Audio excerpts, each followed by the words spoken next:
Jesus, é uma casa de amor, se sintam acolhidos por toda essa espiritualidade. Hoje, a nossa casa, antes eu gostaria de saber se tem alguém que esteja chegando na casa pela primeira vez. Você e você, né? Amém. Nossa, tem bastante gente. Graças a Deus, tem bastante gente.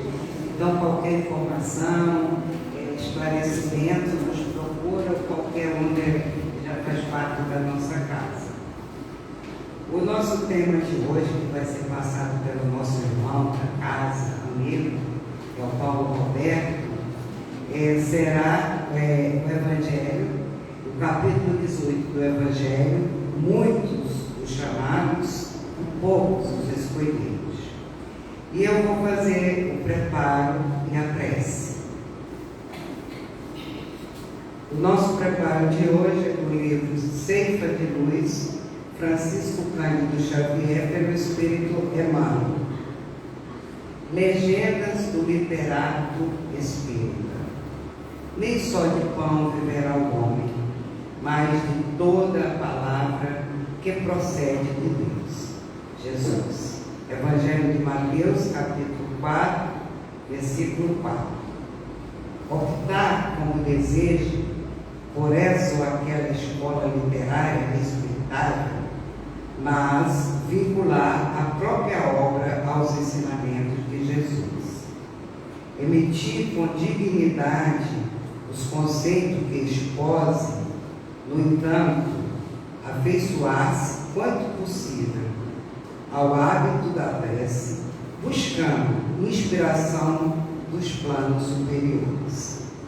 Exaltar o ideal, integrando-se, porém, com a realidade.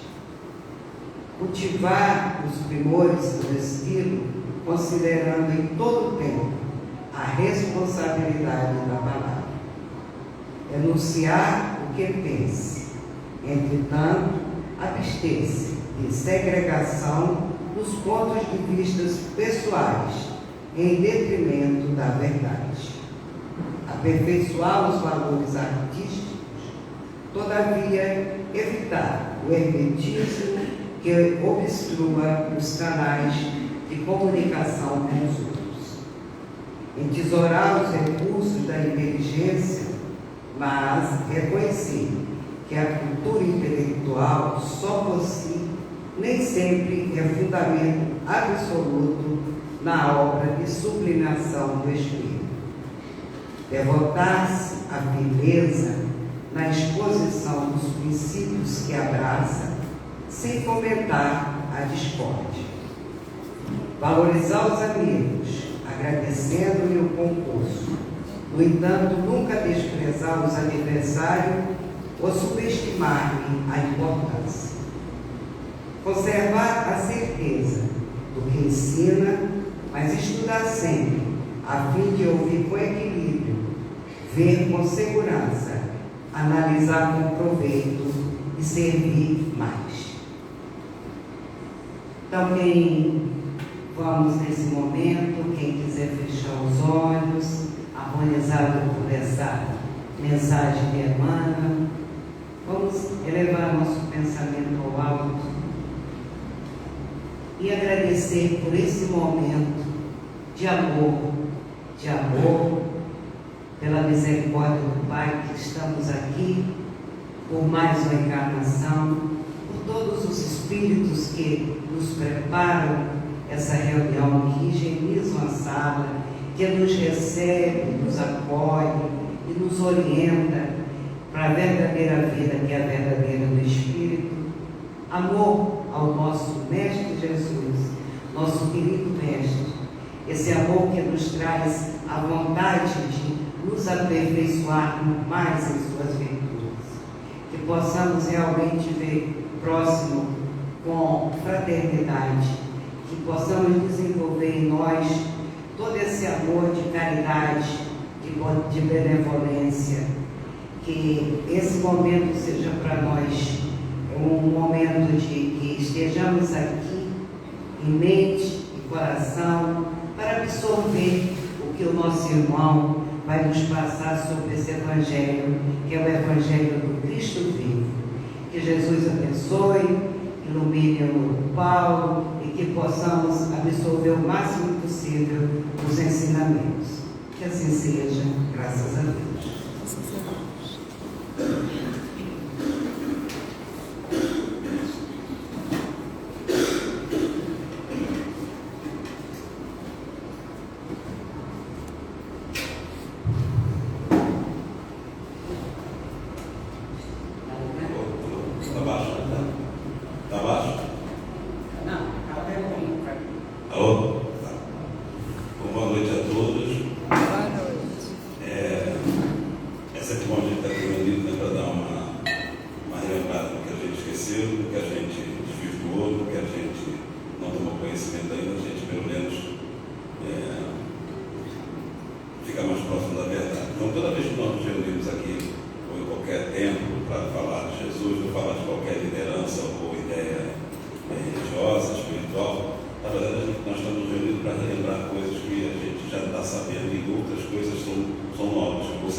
Principalmente a capacidade de sentir, que a gente tem muito pouco, né? Então, os conhecimentos são a base disso, do sentimento, né? A gente ainda está compreendendo aos pouquinhos isso. Então, a cada momento que a gente vem aqui para escutar alguém falar, que a gente consiga ir desenvolvendo essa capacidade de sentir tudo que a gente só falou até hoje, ou só intelectualizou. Quer dizer, hoje a gente também vai fazer a mesma coisa, né? Eu escolhi um tema que está no capítulo 18, né? Muitos chamados poucos escolhidos, esse é o nome do capítulo lá do Evangelho segundo o Espiritismo, e é um trecho lá do sexto, do item 6, que tem o subtítulo: Nem todos os que dizem Senhor, Senhor entrarão no reino do céu. E eu acho interessante a gente conversar isso, porque é exatamente nessa parte que a gente pegou muito no passado. Pecar no sentido de errar, assim, não de peso, não estou querendo colocar esse peso que essa palavra tem para a gente, mas assim, a gente desvirtuou alguma coisa lá no passado com relação a isso. E hoje a gente ainda faz. E não bastou o Espiritismo, né, vir para revigorar essa ideia de Jesus, mas também a gente faz isso na doutrina espírita também, porque nós estamos acostumados a isso, e as evoluções não se dão, né, de uma hora para outra. Então a gente ainda tem uma coisa ainda muito católica na nossa religião, o que é bom pelo histórico, porque senão a gente nem aqui estaremos em outra situação sem conhecer muito pouco de Jesus. Então tudo que nós vivemos, fazendo errado ou fazendo certo, tudo valeu a pena. Na verdade, nada se desperdiça na nossa existência, né? Mesmo nos lugares que nós estivemos tentando falar de Deus e de Jesus, tirando a nossa parte primeiro, o nosso interesse, né?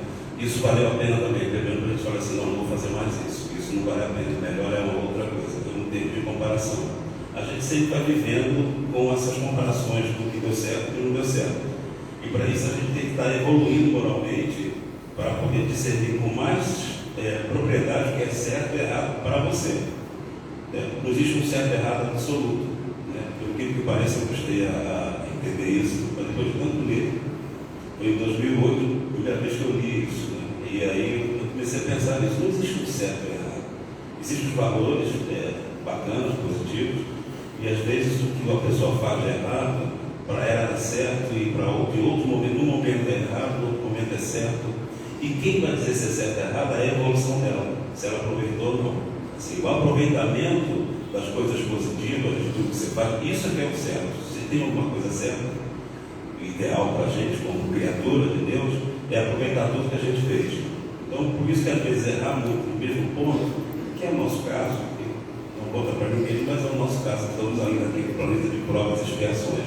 A gente vem errando muito em pequenas coisas, às vezes grandes, às vezes pequenas, mas de novo errando, né? Ou não acertando, ou priorizando o nosso interesse. Então eu acho interessante isso aqui, porque a gente trouxe isso para o doutrina também, né? Eu vou fazer alguns comentários aqui, de vez em quando eu entro no texto aqui para falar alguma coisa. Não vou pegar o texto todo para desmiuçar no carro. Então, eu começo aqui lembrando que o Espiritismo quebra paradigmas religiosos. Já estou mais ou menos falando disso, né? Não são a rotina, o ritual dogmático ou não, que nos habilitará ao reino de Deus. Ou seja, não é o fato de você se ajoelhar na hora certa, né? Aqui não tem isso de se ajoelhar, mas nós tínhamos isso. Não é o fato de você ter a hóstia na hora certa, nós tínhamos isso. E não estou dizendo que isso é errado, estou dizendo que muita gente aqui que é católica e o espiritismo tem essa ideia de congregar todas as religiões. Ele é mais do que uma religião, ele é uma filosofia e é ciência. Então, ele sim tem autoridade para pegar todas as religiões possíveis. Ele não vai acabar com nenhuma religião. As religiões no futuro é que vai ser alguma coisa parecida com o que hoje a gente chama de espiritismo, e no futuro talvez não tenha esse nome. É uma outra coisa que a filosofia de vida que o espiritismo implanta na gente vai fazer continuar, e a gente vai ser mais feliz. E isso que interessa, não interessa o nome, né? Nesse momento, a gente, esse grupo pelo menos, reconhece que o espiritismo tem uma coisa a mais a dar, a maioria de nós aqui. Então, o reino de Deus é uma coisa interior. Então a gente começa de uma maneira muito material a avaliar lá no passado que o reino de Deus é um lugar distante. Mas antes a gente nem acreditava em Deus, a gente acreditava numa força maior que não sabia dar o nome nem caracterizar isso. E a gente criou uma série de subterfúgios para poder não desligar isso da nossa cabeça e da nossa maneira de viver. Então as leis divinas são as formas inteligíveis, fracionada, palpável, para compreendermos e nos aproximarmos do sentido, esta energia chamada amor. Existe uma energia chamada amor que a gente pode dizer que é Deus também, que é a essência divina, e a gente não consegue seguir, a gente não consegue fazer isso em sua plenitude, por falta de capacidade e entendimento. O Espírito disse que a coisa mais próxima que nós vamos ser no ideal, no futuro, é o amor de mãe, que também ainda é muito apegado. Então, assim, o amor não se apega, né? O amor só cria e evolui as pessoas e incentiva as pessoas e une as pessoas. A gente não tem isso como característica de vida. A gente tem como característica de vida ainda bem contrariado, mas é o interesse próprio, a maioria de nós, né? Mas a gente já vê algumas pessoas nascendo que esse interesse próprio está em segundo plano. Não quero puxar o saco da minha família, não, mas eu vim com a minha neta tem um pouco isso, né? Ela está sempre ligada na coisa coletiva, não tem lixo para não poder ter que reciclar. O negócio dela não está mais na reciclagem, ela falou assim, não tem que ter lixo. Ela falou isso com 5 anos. Ela ficava andando de carro irritada porque tinha tanto lixo. Por que se produz tanto lixo? 5 anos. Eu ter pensado nisso. Então, estão nascendo crianças, né? Eu acho que tem uma próxima de mim que é mais ou menos isso, em nível evolutivo. Pelo amor de Deus, eu quero perfeita, não. Aqui na Terra não tem ninguém perfeito, mas ela é um pouco a mais. Assim como vocês todos devem ter uma série de histórias das crianças da família de vocês, né? Se preocupam com o coletivo. Você vê que o interesse não é mais do pessoal, o interesse da família, o interesse de onde ela está, né? Daquele local ou daquele ambiente ali. Então a energia do amor, ela tem essa característica. Nós vamos cada vez mais nos interessar pelo coletivo. O coletivo estando bem, esse é o nosso objetivo, né? Não somos nós sozinhos, porque a gente não consegue ficar feliz sozinho. Curiosamente, a gente acha que está sempre feliz sozinho, mas isso não é a felicidade. Então, Jesus já falou que a felicidade não é desse mundo. Por quê? Por isso que a gente não tem a visão mais ampliada de que todos têm direito e todos podem ser. Hoje a gente ainda segrega, uns terão direito, outros não. Então, isso também bloqueia um pouco a nossa maneira de ver, dessa maneira mais ampla que todos podem ser. A exemplo do que fizemos na antiguidade com o politeísmo para representarmos facetas de um poder maior. O que eu estou dizendo? Aqui na doutrina a gente tem prezado muito em entender e comentar as leis divinas, que está lá no livro dos Espíritos, acho que na 4ª parte, né, se não me engano é isso, não guarda essa sequência, acho que é a 4ª parte. Fala das leis divinas, então são várias leis. Mas fala as leis que implicam, que vai mudar e tem implicações no seu desenvolvimento moral. As leis divinas são essas leis que a gente aprende na escola, e mais essas leis todas que estão lá no livro dos Espíritos, e mais algumas uma coisa com certeza, que não existe nada, nenhum conhecimento absoluto, né? No momento que Kardec fez isso, o Espírito falou assim: não está bom dessa maneira que você dividiu, mas a coisa é muito mais subdividida e muito mais sutil. Mas para a gente está bom entender aquelas leis da lei de trabalho, lei de amor, justiça e caridade, lei de adoração. Tem várias leis que quem tiver interesse, nunca leu ou já leu, dá uma lida lá, que é muito interessante, porque aquilo é que nos guia, aquilo que faz a nossa consciência funcionar. Então, a gente está entendendo Deus. Vamos fazer um caminho um pouquinho antes disso. Antes da gente não conhecer a Deus, éramos primitivos. Começamos a pensar que tem alguma coisa maior, pela própria os acidentes geológicos, a chuva, enchente. Depois nós começamos a eleger os responsáveis por isso por deuses, ou isso mesmo por Deus, o vento tinha Deus, e a gente foi bastante tempo com essa noção de que existia uma coisa maior do que a gente. Isso foi bom para a gente, isso foi útil para a gente. Depois de Moisés, que a gente conhece aqui, que essa galera de Moisés, dos judeus, Moisés, vieram de outro planeta junto com outros, né, junto com outros povos, né, foram degradados de lá, vieram para a terra para melhorar a terra. Então, por isso que Jesus vem desse grupo, que é o grupo mais evoluído em termos de espiritualidade. Não é evoluído totalmente, senão eles não teriam sido degradados de um planeta para cá. Mas eles são, em termos de espiritualidade, alguém que está com um grupo que está muito mais forte pela união em torno dessa ideia de um Deus único. Moisés é um representante de todo aquele povo judaico do passado. Era um representante também, era dessa galera. E aí Moisés cortou um dobrado para todo mundo pegar toda essa mistificação de vários deuses de natureza e transformar isso num Deus que fosse um alvo só para concentração. Então a função de Moisés foi exatamente tirar a nossa dispersão de concentração para vários deuses para colocar num só. Depois veio Jesus. Agora na doutrina espírita nós estamos nos focando em Deus, mas de uma outra maneira, nas leis divinas, que não deixa de ser um fracionamento dentro da capacidade, da característica de Deus, um fracionamento muito mais próximo do real. Quando você fala que Deus são as leis dele, a gente está de novo funcionando, só que tudo isso é contido numa figura só, que a gente chama de Deus, né? Então é curioso como a gente vai e volta, mas os recursos para a gente entender as coisas são sempre claros, né? A gente pode olhar talvez lá os egípcios, né?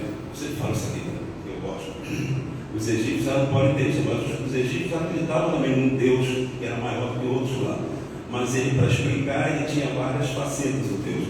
Então, o que nós estratificamos lá, nós dividimos no passado como deuses que tinham funções, tudo isso é Deus. Agora nós estamos colocando funções e finalidades, né, para as leis, que também é Deus. E agora, mais recentemente, a gente está entrando num bicho de Deus que é muito mais cabuloso, ou seja, a gente não está nem preparado ainda para aprender, mas a gente está aprendendo aos pouquinhos, que ele é uma energia contínua, que tem uma finalidade e vai cumprir tudo o que acontecer, independente da gente querer ou não. Então esse Deus é essa pessoa entre aspas, pelo amor de Deus, essa pessoa visível para a gente com esse nome de Deus. Mas a gente precisa desmistificar essa questão de que Deus é aquele cara barbudo. Eu sempre falo isso porque eu acho que ainda precisa falar isso, tá, gente? Ele não é isso. E ele não está ali para o nosso bel prazer. Ele não está ali para nos servir. Pelo contrário, nós estamos para servir, porque nós somos criaturas. O problema é que quando fala servidão, para mim, eu chego até a me arrepiar. Servidão, escravidão, a gente fica revoltado porque a gente não gosta disso. A gente não gosta de ser subalterno, né? Por causa do nosso orgulho. Mas a gente não tem como nos livrarmos das leis deterministas de Deus. Ou seja, você vai ser feliz independente de você queira ou não. Isso é o que a gente sabe aqui na doutrina espírita. Voltando um pouco mais para frente. E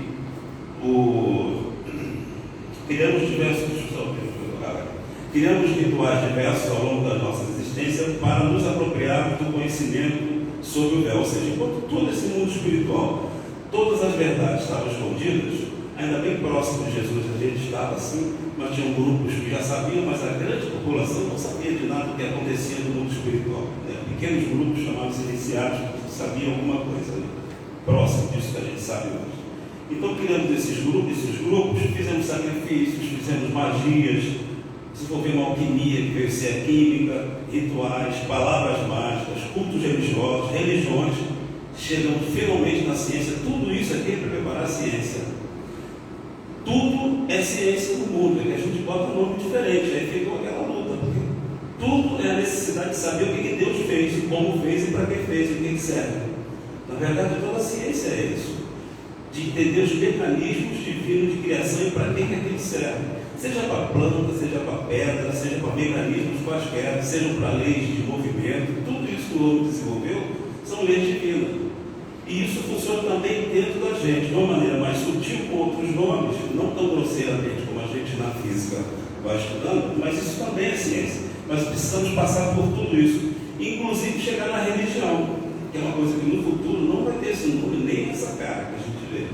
Mas a religião também é um instrumento de conhecimento. Né?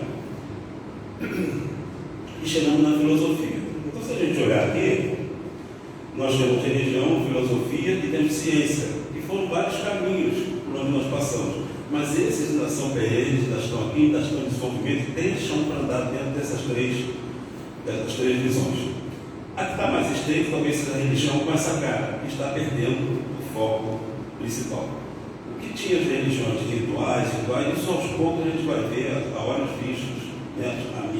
Talvez a minha bisneta, fique mais claro para ela lá na época, que não tem mais essa questão religiosa no sentido dificultoso que a gente coloca, que tem que fazer isso, tem que fazer aquilo, se não vai para ali, se não vai para aqui. A religião com essa cara está com os dias contados. Dias que eu falo são centenas de anos, mas são dias, né? A próxima, né? Para quem teve sempre há 2 a 3, 5 mil anos, são os judeus tinham essas premissas, né, de que você não pode fazer isso, não vai fazer aquilo, senão você não vai para o reino de Deus, ou senão você não vai ser salvo. Isso a gente criou, essa questão de salvação, a gente se apropriou também de uma maneira mais leve, que é fora da caridade, não tem salvação, mas a gente precisa saber o que é salvação, né? Eu acho que a cada momento nós estamos numa salvação. A salvação que se fala ali é a salvação que Jesus chegou, é o que eu consigo entender. O Espírito puro passou pela pior prova, né? Mas hoje aqui nós estamos sendo salvos também, ou não? Eu acho que sim. Alguns de nós estamos sendo salvos. Quando a gente está superando uma coisa e está indo para um lugar e está observando, ou ouvindo, ou refletindo, ou sentindo de uma maneira melhor a realidade, isso é salvação, micro-salvação moderna. A gente está livrando uma coisa nossa que nos puxava para trás. Então a doutrina espírita explica isso muito bem. Ela não fala que é salvação, isso aqui sou eu, tá? Mas assim, são salvações pequenas. A gente a cada momento que assiste uma palestra sai diferente, né? A minha não sai da mesma maneira. Assim, palestra boa, você sai daqui emocionado, sai diferente. Você se salvou de alguma coisa que aquilo te puxava. Você sai leve. Toda vez que a gente fica leve, eu acho que a gente está se salvando.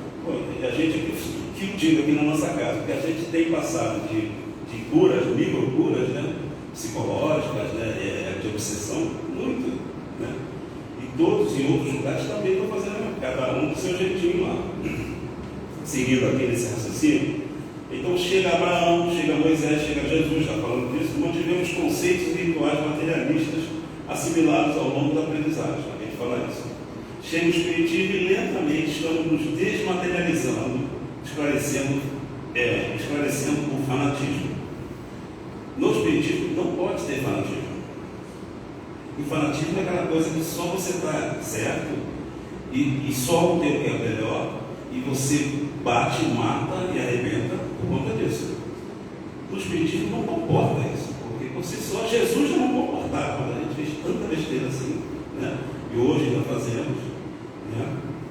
Mas o Espiritismo não comporta isso, pela própria essência da formação dele, de formação coletiva.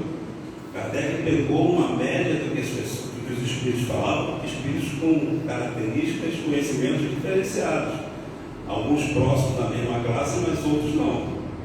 Então aqui na casa espírita, ou em qualquer outra casa espírita, quando tem um trabalho mediúnico, independente de quem fale, de quem se apresente, do contato que você tem, você aprende com eles. E todos nós temos alguma coisa a ensinar. Mesmo o pior inimigo da casa, o pior inimigo de Jesus, o pior inimigo do bem, né? O que está completamente desvirtuado e louco, né? quem se opõe a uma coisa que é intransponível, está louco, né? Fora de si completamente. Nós já tivemos assim, hoje a gente está um pouco mais confortável. Mas mesmo esses espíritos se apresentam, eles têm coisas a ensinar. A gente estava conversando ontem no livro da Gênesis. Mesmo eles ensinam coisas do mundo onde ele está, de como funciona lá, o que está acontecendo, o que não vai, as ameaças, tudo isso que a gente é ameaçado aqui frequentemente, todas as semanas por ele. A gente vê como é que funciona o pensamento dele, o lugar onde ele está. Então, assim, tudo isso é aprendizagem, né? E agora nós estamos mais próximos de Jesus. A gente ainda não vê, eu coloquei aqui, não vemos ainda com nitidez, pois insistimos em compreendê-lo, mas não em senti-lo. Eu já vi esse momento que a gente está passando. Eu passei a minha infância toda, quando chegava essa época, tinha que ver Jesus sendo crucificado. Eu não sei de onde é que vem essa necessidade, porque eu não tinha, mas é uma tortura. Você tem que todo ano ver Jesus sendo torturado. Isso não é obra do bem, tá? Foi a maneira que a gente arrumou, mas cá entre nós, Jesus crucificado todo ano não traz piedade para a gente, traz ódio, raiva daquela galera, né? Então, assim, você quando vê alguém que é um líder, uma liderança sendo maltratado, você não fica bem. Mas a gente resistiu a isso, né? É um instrumento de tortura. Hoje eu estava numa aula conversando, para dar um exemplo lá, sobre coisas que às vezes as pessoas demonizam, né? Vou até falar o que foi. Uma vez eu estava dando aula com um compasso no quadro, esse compasso grandão, e ele falou assim: professor, não quero ver se é coisa do demônio. Você vê onde é que chega o fanatismo. Eu falei: onde é que você chegou esse negócio de compasso do demônio? E eu dei uma resposta até muito intelectualizada, porque eu achei que fosse a visão do símbolo da maçonaria, que tem aquilo, mas não era, uma coisa mais rasteira ainda. Era a brincadeira do compasso, né? Era uma brincadeira que era uma brincadeira próxima da gente, vai mexer com o espírito ali, mexer no compasso. Mas você tem que, isso acontece. Então, mas como aquilo é usado e causa mal em algumas pessoas, algumas crianças, aquilo é coisa do demônio. E aí a gente vai falar lá em pentagrama, que é do Pitágoras, também é coisa do demônio, que a bruxaria também usa isso. Então, assim, as coisas vão mudando. Por exemplo, alguém falou que a cruz, né, é coisa do demônio, porque a cruz é um instrumento de tortura. E a cruz foi sendo um símbolo do cristianismo durante um bom tempo, ainda é. A gente mudou. É um instrumento de tortura tão poderoso que a gente teve que botar ele para junto para a gente adorar de outra maneira e jogar muito amor em cima daquele símbolo. Hoje não tem mais esse símbolo, né? Mas originalmente ele era um instrumento de tortura. A gente não pode esquecer isso. Mas foi a maneira que a gente conseguiu, lembrando a pior parte da vida de Jesus, lembrando sempre essa pior parte de ser cristão hoje ainda. Mas a gente não vê Jesus com nitidez, né? Não vê porque a gente ainda está muito católico, a gente ainda posta dentro dos nossos grupos coisas que é do catolicismo, e pelo amor de Deus, não é segregação, e não é isso. A gente está pegado a essa simbologia do catolicismo. Isso é materialismo. Aquilo não causa nenhum mal para a gente. Postar um raminho, né, no dia de ramo, postar não sei o que. Isso não causa nenhum mal, gente. Mas isso é apego e rigidez aos símbolos de outra era nossa. Nós todos aqui fomos católicos de alguma maneira, ou somos ainda, tá? E pode ser, tem problema nenhum. O que eu quero dizer é que isso, o Espiritismo não caminha nessa direção, dessa simbologia materialista. Não tem símbolos materiais, Espiritismo. Porque a intenção do Espiritismo é justamente desmaterializar a nossa visão espiritual da coisa. Porque quando a gente desmaterializa, a gente pensa espiritualmente, se desmaterializa corporalmente, psicicamente, fica mais leve e fica num outro nível de reflexão, que é o que nos interessa. E acaba a gente não enxergando Jesus. Por isso que Jesus fala: os puros de coração vão enxergar Deus, vão ver Deus. Por isso. Porque não está mais pensando em matéria, em símbolos materiais. Porque aquilo tem reverberação dentro da gente. Cada coisa que a gente leva do passado, que era material, e de certa maneira envolvia um ritual do material, aquilo de certa maneira puxa energias nossas antigas, que a gente não jogou fora, a energia não se desfaz. Então a energia do homem das cavernas que usou alguma coisa lá ainda está aqui, só que ela está quieta, vai diminuindo, vai se agregando ao resto. E a gente vai usando aquilo de outra maneira, não usa mais religiosamente nem para o mal, mas ainda está aqui. Então a gente tão cedo vai ser curado nesse nível, porque isso é coisa material. A gente usou muita matéria até a chegada de Jesus. Né? Bom, neste século, entretanto, penso que os planos são de alcançarmos essa meta como criança, ainda essa meta de ver Jesus mais nitidamente, entender Jesus, que Jesus não é aquela coisa só para adoração, que Jesus não está aqui só na hora do perigo, da necessidade que a gente vai lembrar dele, também vai lembrar dele, mas não é só nessa hora. Jesus está em todos os momentos felizes que a gente vive, está em tudo que a gente vive. Jesus falou que a vida é uma coisa muito maior do que a gente considera ainda como vida. Enquanto está tudo bem, a gente não lembra de absolutamente nada de Jesus. Não estou falando da gente aqui não, porque a gente somos um grupo seleto e diferente. A gente está toda semana falando de Jesus. Mas eu digo assim, de sentir, de viver o que Jesus falou. Né? E os textos, esse texto fala um pouco disso, não sei se eu vou chegar lá, mas o texto fala, tá certo, né? Mas o texto fala dessa coisa, tempos rituais, de fazer uma coisa achando que vai para algum lugar e não vai. A gente também tem isso aqui nos Espíritos, vou chegar lá. Como crianças, ainda exigimos compensações pelo nosso serviço prestado. A gente pensa nisso. A gente acha que está prestando serviço, está vendo? Muito parecido com 2000 anos atrás. Ou seja, Jesus, eu sou uma pessoa que estou lá na casa espírita, eu evangelizo. Por que isso aconteceu comigo? Isso é uma prestação de conta. Pedindo a Deus, a Jesus, por quê? Ele é justo ou não é? Esse também é um conceito que é difícil. O dia que a gente incorporar esse conceito, a gente vai reclamar nada. Que se Jesus é justo, não temos que reclamar de nada, porque a gente sabe que tudo é decorrência do que a gente fez. E se a gente fez e foi possível, é porque as leis de Deus assim permitem. Se as leis de Deus assim permitem, é que Ele nos deu liberdade para isso. Chama-se livre-arbítrio.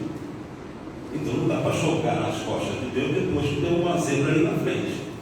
Né? Mas a gente pensa assim, porque a gente é muito. É nós. É para a gente, é só para a gente. E vale. Os outros não valem. Né? E isso é uma coisa que nos perturba muito. Né?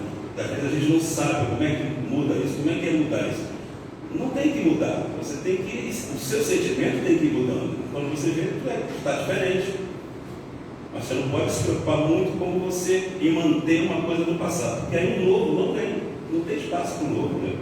Mas quando a gente começa a desligar um pouquinho, essas coisas aparecem mais. Bom, tem uma passagem, eu cheguei aqui na passagem, a primeira passagem aqui no 86 está assim: nem todos que dizem Senhor, Senhor, isso está em Mateus 7, 21 a 23. Nem todos que dizem Senhor, Senhor entrarão no reino dos céus, apenas entrará aquele que faz a vontade de meu Pai. O que é a vontade do meu Pai? O que a gente tem por isso? Tem um fone? Deus está só falando para a gente, olha, não, isso não. O que é a vontade do nosso Pai? Um de cada vez. Pode responder. Pode errar também. Faz o quê? Boas escolhas. Sim. O que são boas escolhas? Isso que a gente vai chegar sintetizando. Se a gente está agindo dentro do que a lei divina prescreve para a gente, né, a gente está ouvindo o Pai, porque o Pai não fala com a gente dessa maneira. A gente está sendo o mais materialista possível quando fala que o Pai não fala com a gente. Ele fala assim, mas fala de outra maneira. Né? Eu estou falando assim, não fala como uma pessoa fala com a gente, mas fala pela consciência. Se as leis de Deus estão dentro da nossa consciência, a gente vai saber assim, cara, não vou fazer isso. Pronto, acabou, já falou. Né? E se a gente força uma barra, não, aí você pensa assim, não, mas por que eu não devo isso? Por que eu não posso fazer isso? Pronto, aí eu não posso fazer isso, talvez a gente esteja errado, vai ter uma grande chance de a gente estar errado. Não estou dizendo que é 100% não, tá? Mas às vezes, pela nossa arrogância, a gente peita e depois vai ver na frente o arranhão no peito. Então é isso, fazer a vontade do nosso Pai, do meu Pai, que está nos céus. Gente, os céus também mudou. Os céus é isso tudo. Nós estamos no céu. O céu é o ar. O céu é esse local por enquanto, no mundo tridimensional, porque a física quântica acaba também com essa coisa da localidade, é não local. Então, assim, esse lugar onde a gente vive, o espírito vive, o corpo vive, é céu. Então, Deus está aqui. Deus está aqui dentro. A gente está mergulhado nesse fluido do amor. Vamos chamar Deus de amor para ficar mais claro para a gente. Esse fluido, ele tem uma missão. Ele é uma criação de Deus, ou uma emanação de Deus. Não posso falar isso porque é coisa de Deus, não dá para a gente calcular aqui, mas vamos usar essa emanação de Deus. E ele tem uma finalidade: fazer você feliz, colocar utilidade em todas as coisas que foram criadas. Já nascem úteis, você também. Então, quando a gente aprende que Deus criou a gente, que a gente é útil, não cabe mais a gente alimentar. Eu sei que é diferente do que eu estou falando, porque tem química, tem um monte de coisa, a gente alimentar estado depressivo. Mas aí, quando a gente alimenta estado depressivo, é porque a coisa já está avançada, é porque tem um acúmulo do passado, tem uma série de situações em que você foge um pouco do controle. Mas eu acho que essa coisa da gente imaginar Deus, conhecer, ver a cara de Deus e saber que você é muito importante, e se você não fosse importante, você não ia ser criado. Você tem que pensar nisso.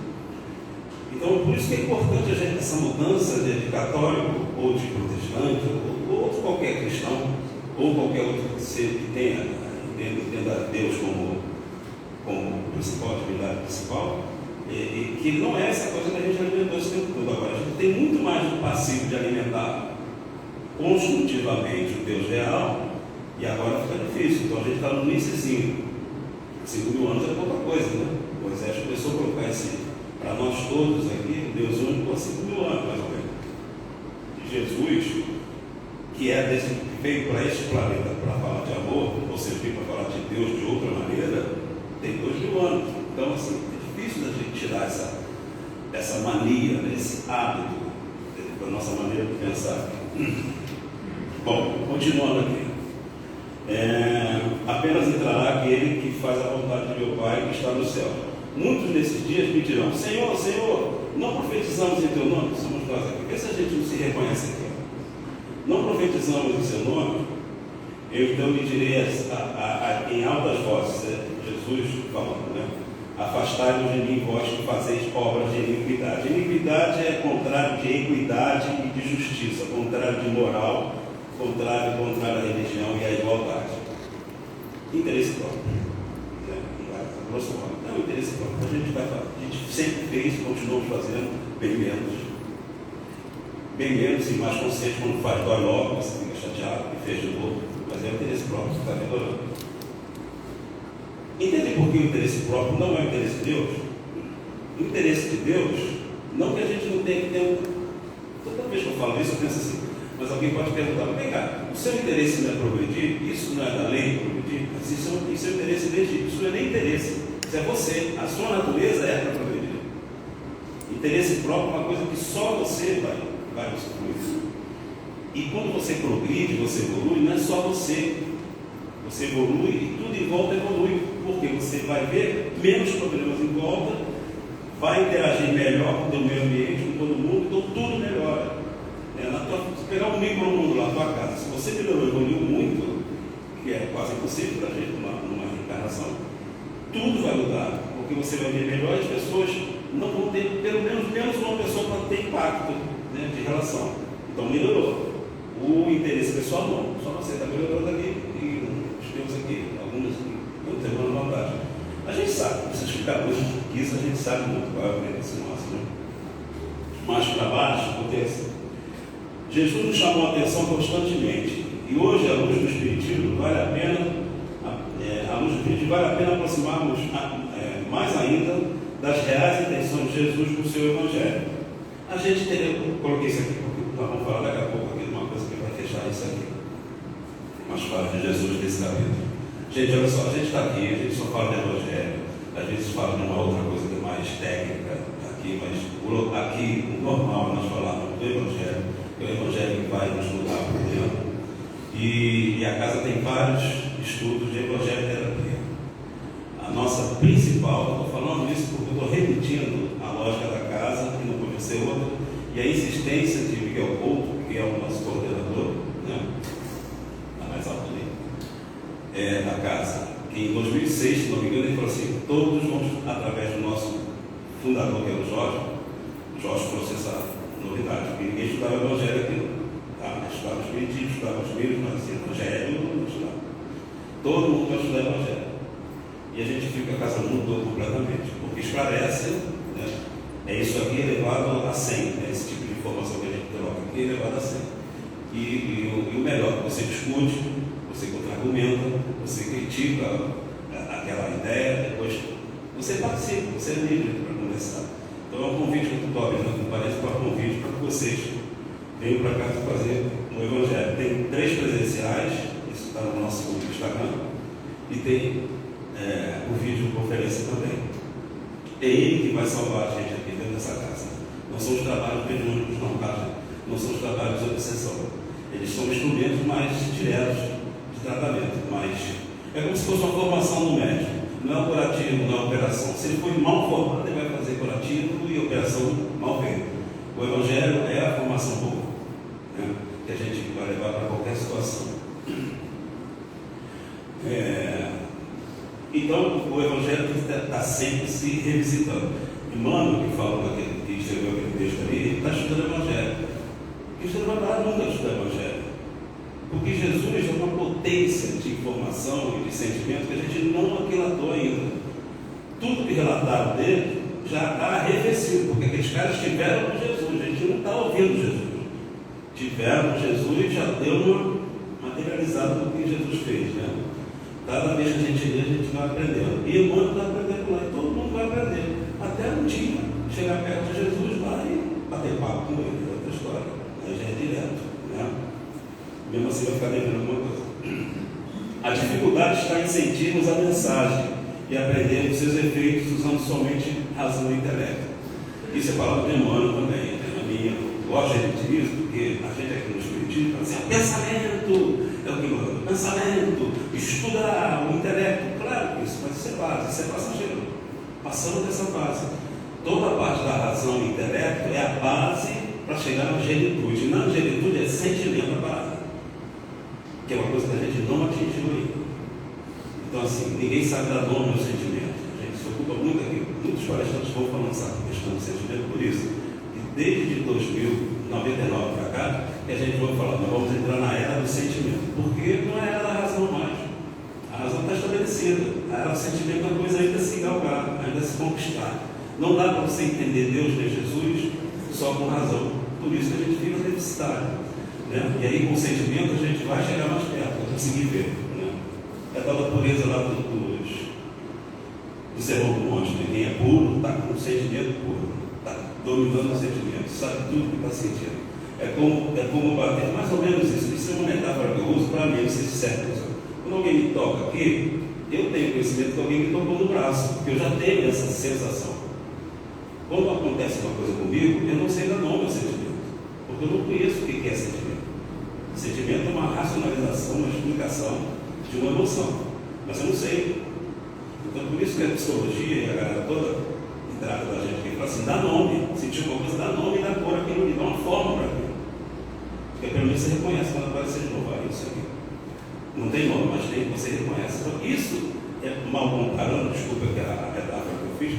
É o braço, meu braço, eu já sei que é o braço, já sei que é isso, já sei que é isso. A gente vai ter que se autoconhecer, e autoconhecimento, primeiro razão, tudo bem, primeiro atenção, mas o autoconhecimento é em cima de um sentimento, não é em cima de um porquê com razão, tá?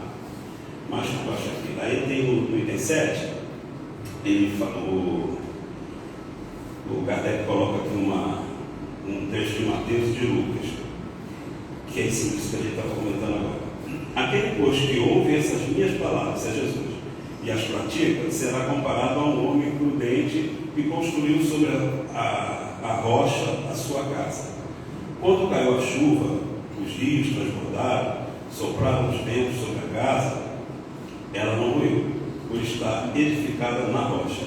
Mas aquele que ouve essas minhas palavras, e não as pratica, se assemelha a um homem insensato, que construiu sua casa na areia. Quando a chuva caiu, os rios transbordaram, o vento sopraram e vieram açoitar essa casa, ela foi derribada. Grande foi a sua ruína. Mais para baixo, não sei se vai dar para chegar lá, talvez eu pule, nesse mesmo texto, Kardec explicando, fala que o vento são as renovações. Né?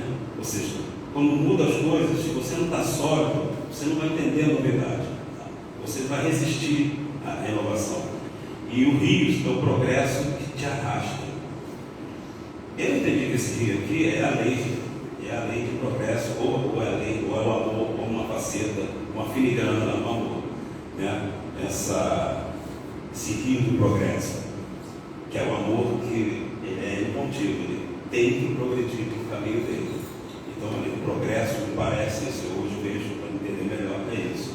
Então, se você não constrói as suas bases de progresso, é isso que o texto está falando no meu entendimento, com base em coisas reais, o progresso e as novidades vão te arrastar, mais ou menos comparando com aquela parábola do caminho, né, que vai jogando semente, né, as sementes vão morrendo de acordo com a situação, mais ou menos nesse mesmo sentido.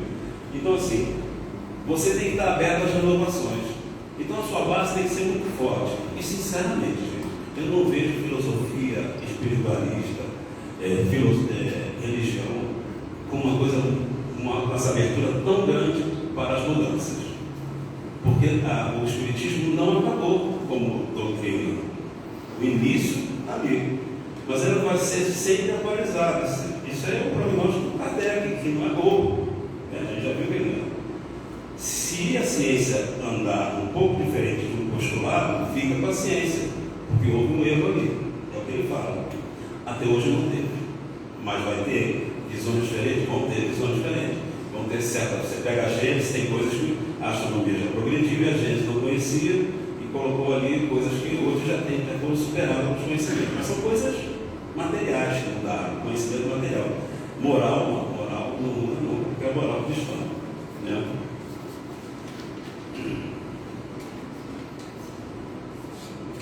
Uma acelerada aqui. Bom, eu queria passar aqui para a última parte logo, que eu acho que é mais importante para a gente finalizar. Está falando de nós espíritos aqui no final do texto, itens 8 e 9, item 8 e 9, desse mesmo capítulo. O primeiro cuidado de todo espírita sincero deve ser o de procurar saber se, nos conselhos que os espíritos dão, alguma coisa não há que lhe diga respeito. Isso é o mais difícil. Toda vez que a gente lê um livro, toda vez que a gente lê uma mensagem, vê uma palestra para fulano de verdadeiro, e fulano de verdadeiro, isso serve para ele. Isso é o normal, isso é o normal.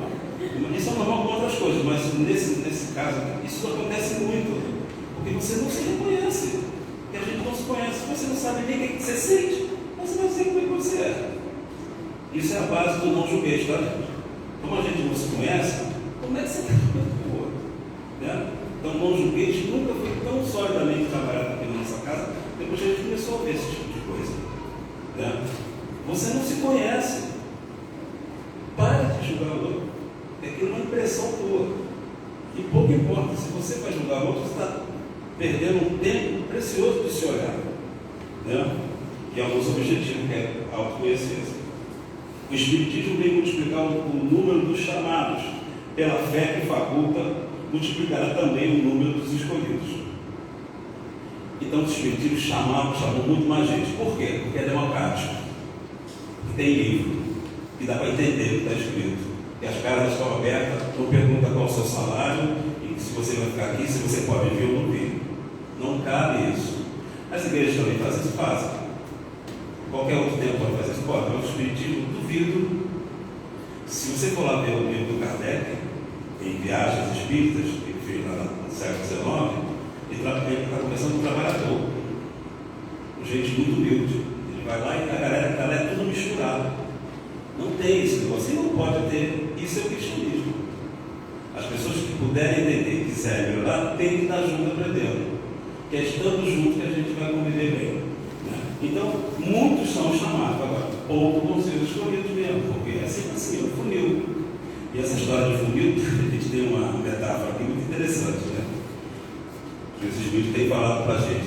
Não adianta a gente colocar aí todo mundo no funil para passar uma situação melhor, ficar se debatendo, todo mundo querendo ir igual o BRT. Não é uma porta de BRT, entendeu? Vocês já andaram de BRT? Você sabe o que eu estou falando, né? Então, assim, é aquele troço que ninguém entra porque cada um quer entrar primeiro, interesse próprio. Agora, se todo mundo desse a mão ali no BRT, todo mundo ia passar no funil, cada um no seu tempo, direitinho, leve. Então, os filhos estão falando isso. Não se debate com os seus problemas. Aprende, dá a mão para o outro, ponta um com o outro, vocês vão passar linearmente ali. Aquilo que estava embolado passa a ser uma linha que vai passar naquele funil. Está vendo? É BRT sério para a gente aqui. Coisa maravilhosa, o país bom que a gente vai embora. Quem vive o BRT nunca mais esquece. Ao sermos criados por Deus, já fomos escolhidos para a vaga. Um pouquinho aquilo que eu falei antes, né? Mas você foi criado por Deus, poxa. Se você vê um mecanismo que é para aquele. Bom, não vejo Deus aqui cria, né? De espírito. Mas se você pegar o mecanismo de criação de corpos, isso já é maravilhoso, porque não é Deus que cria. Ele cria leis que propiciam o aparecimento de corpos, como os estudiosos disso, os médicos do espaço. Agora, o espírito é criado por ele. Agora, se ele criou você, e você tem uma finalidade, está no livro dos Espíritos. Cada espírito aqui tem uma finalidade. É maravilhoso isso aqui. Eu nunca tinha lido essa pergunta. Eu já tinha lido, mas nunca prestei atenção. Esse ano eu não prestei atenção, então agora eu falo isso. Cada espírito aqui tem uma finalidade. Espírito não é a personalidade que eu estou falando, tá? Estou falando do espírito lá no início. Ele tem uma finalidade já. Amar o próximo, amar-se mesmo, sim, mas não é essa, não é uma outra finalidade. Vai fazer alguma coisa quando ele for espírito puro, ele já tem uma missão pronta. O emprego mais garantido é esse, ser espírito puro. Então, ao sermos escolhidos, ao sermos criados, a gente deve dar graças a Deus, pessoal, mas a gente deve estar se valorizando muito. Não tem como a gente alimentar coisa ruim. Gente, entrou coisa ruim na cabeça, pensamento ruim, não é seu. Bota isso na cabeça, não é seu. Pensa em outra coisa, vai escutar uma música, fazer alguma coisa, ler alguma coisa, e vai embora, daqui a pouco, zerou. Agora a gente alimenta, fica na dúvida. Eu estou falando aqui, vocês ficam à vontade para vocês, que tem um bando de inseguros, está todo mundo aqui inseguro. A característica de todos nós aqui na nossa casa, e eu acho que outros também, mas aqui a gente conhece, é insegurança. Mas isso a gente vai vencendo, tá? Então nós precisamos essa questão de sermos criados por Deus já fomos escolhidos para a vaga, né? A vaga a ser feliz. Falta-nos estarmos firmes na vontade. Eu lembrei que tem uma série de coisas assim, fui lembrando, que a gente deve ter uma predisposição para isso. Então, assim, precisamos efetivamente de instrução. Não há dúvida que a gente precisa de instrução. Não há dúvida. Mas a gente tem que tirar isso do movimento espírita. Não é só a instrução, gente. A instrução é um meio que vai levar a alguma coisa, muito maior e muito mais produtivo, que é o sentimento. Instrução, compreensão do que estava sob o véu, ou seja, compreensão de tudo que a gente não entendia, está começando a entender. Aqui tem muitos véus ainda que a gente não está enxergando, a gente vai descobrir amanhã, daqui a um mês. Então, esse tipo de coisa. O véu está no livro, na página que você não leu, não guardou, na linha. O véu está ali daí. Mas como você fala, esse é o véu do mundo espiritual, mas também tem várias coisas que a gente não enxerga ainda, mesmo lendo. Por isso tem que ler sempre. Por isso que o estudo da evangeloterapia, acabou o livro, volta. Parece um maluco, porque vê de novo, parece um maluco, mas é maravilhoso, porque você não leu o mesmo livro sempre. Você lê de novo, e o livro é novo. O livro é novo para cada um. Compreensão do que estava sob o véu, olhar crítico, isso a gente não pode perder, olhar crítico sobre as coisas, sobre o que a gente vai ler, sobre o que o Espírito fala, sobre o que um palestrante espírita fala, por favor. Olhar crítico. Ninguém é dono da verdade. Os Espíritos falam para Kardec, grande maioria tinha muita verdade, porque era uma galera preparada por Jesus, mas tem muita gente que não, mas ele soube dividir. O mérito dele está em usar todo mundo na medida da possibilidade, da utilidade de cada um. Boa vontade a gente vai ter que ter, e tendo boa vontade, disponibilidade. Essa é a parte pior, que a gente pensa assim, então que é isso? Gente, eu não estou querendo dizer que a gente tem que morar no centro, isso é falatismo, não é isso não. Mas a gente pensa assim, não, tem minha família, pelo amor de Deus, hoje é meu dia. Né? Isso tem um tempo para funcionar. Gente, muita gente aqui deve estar sabendo o que está acontecendo, né? Entre a gente aqui. Daqui a pouco você vai perdendo essa possibilidade de pensar assim, porque você vai vendo cada vez mais a necessidade sua e a necessidade do lugar e das pessoas. Você, quando vê, você não está fanático, você está mais atuante, né? Isso é disponibilidade. Disponibilidade de tempo, disponibilidade mental, de você estar ali com a cabeça legal para você absorver coisa, e disponibilidade que eu botei aqui para a mudança. Isso tem que ter. Inflexibilidade. Você não pode ser uma pessoa inflexível, porque o novo está toda hora batendo na nossa porta, toda hora. E quando você é inflexível, você vai deixar passar um monte de coisa nova. Depois volta de novo, você vai aprender com alguém, vai aprender no livro, mas precisa renunciar a algumas coisas. Quando eu falo de disponibilidade, a gente vai ter que renunciar de algumas coisinhas. Né?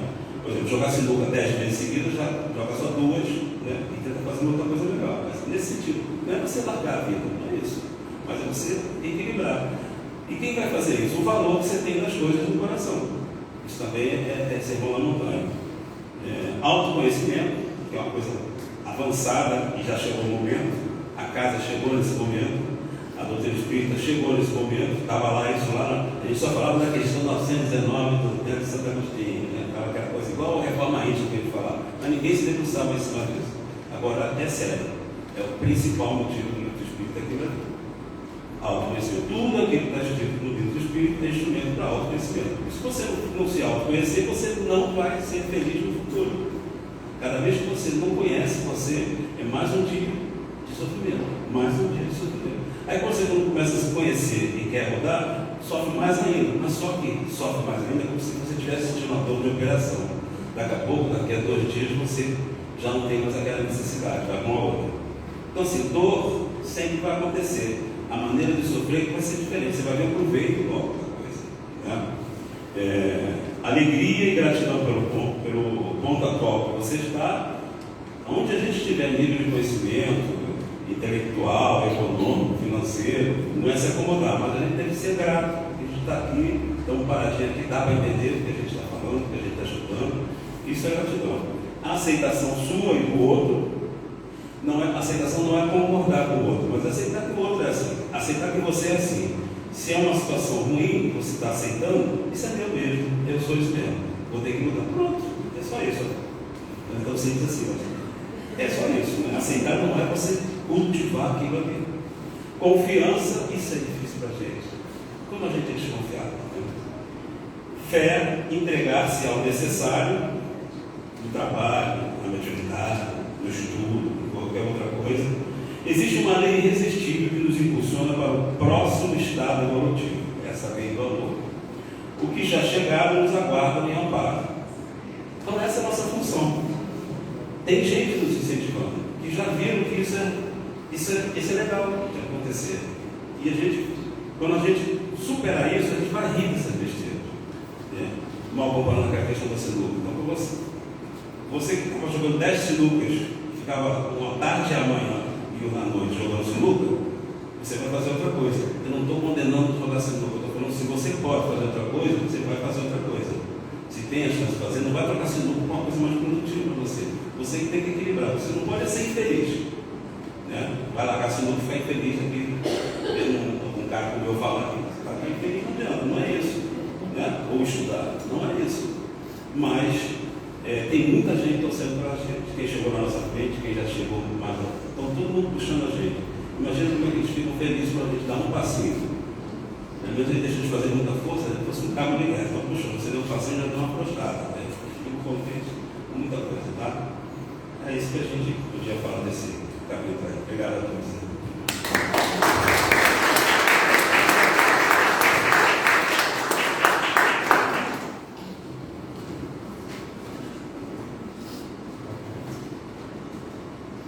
Agradecemos ao Paulo pela boa vontade de chegar aqui na casa, de passar suas reflexões em cima desse estudo. Pedimos a todos para permanecer sentados, em prece, e vamos dar início ao nosso passe. Solicitamos aos passistas para se posicionar.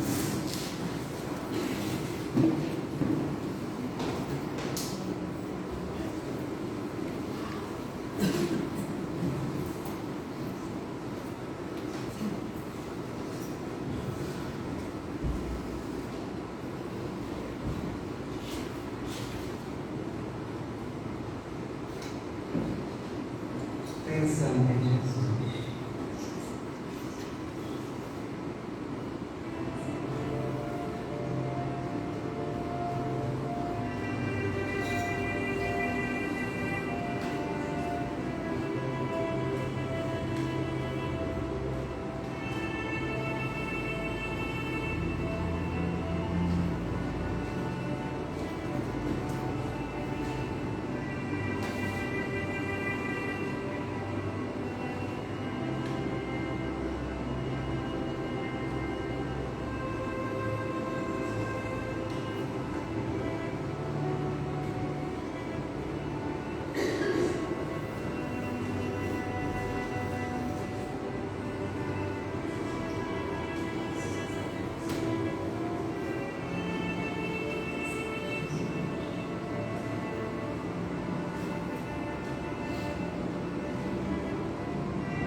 Graças a Deus.